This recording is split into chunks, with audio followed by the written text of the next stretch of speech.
Hello नाज़रीन, आप देख रहे हैं ड्रामा सीरियल उम्मे आयशा। अगर आपको हमारी ये वीडियो अच्छी लगे इसको लाइक करें, हमारे यूट्यूब चैनल पाकिस्तान ड्रामा को सब्सक्राइब करें। लेकिन जो अनुषा होती है वो असफा से कहती है कि मुझे पता है कि तुम मुझे पसंद करते हो या नहीं, लेकिन तुम्हारे दिल में क्या है। लेकिन जो असफा होता है वो अनुषा से कहता है कि बिल्कुल मैं तुम्हें पसंद करता हूँ और तुमसे प्यार करता हूँ, बल्कि मेरे दिल में तुम्हारे अलावा किसी और की कोई जगह नहीं है। लेकिन जो अनुषा होती है वो यही कहती है कि क्या फिर तो इसका मतलब तुम मुझसे शादी करोगे। लेकिन जो असफा होता है वो कहता है हाँ बिल्कुल, क्यों नहीं, अगर घर वालों ने चाहा तो ज़रूर करूँगा तुम्हारे साथ। लेकिन जो आयशा होती है जब वो घर वापस आती है तो उसकी बहन जब उसको एक फूलों का गुलदस्ता देती है और उसे कहती है कि ये किसी और ने नहीं बल्कि एहतशाम भाई ने दिया है, तो आयशा को बिल्कुल भी यकीन ही नहीं होता।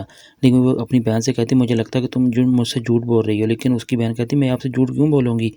लेकिन उसकी बहन कहती है कि आप ऐसा करें, अभी जाएँ और जाकर एहतशाम भाई का शुक्रिया अदा करें क्योंकि उन्होंने आपके लिए ये तोहफ़ा भेजा है।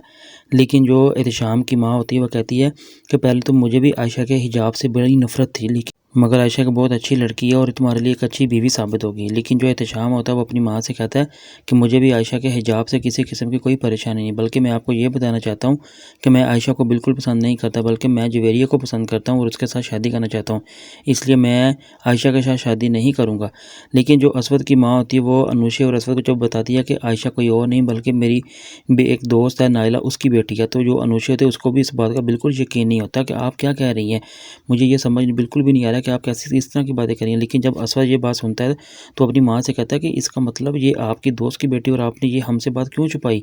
लेकिन जो आयशा होती है वो एक अच्छी लड़की होती है, बल्कि वो अपनी जब एक पाक दामनी का सबूत उसको मिलता है तो वो काफ़ी खुशी महसूस करती है कि सभी उसके बारे में एक अच्छा सोच रहे होते हैं।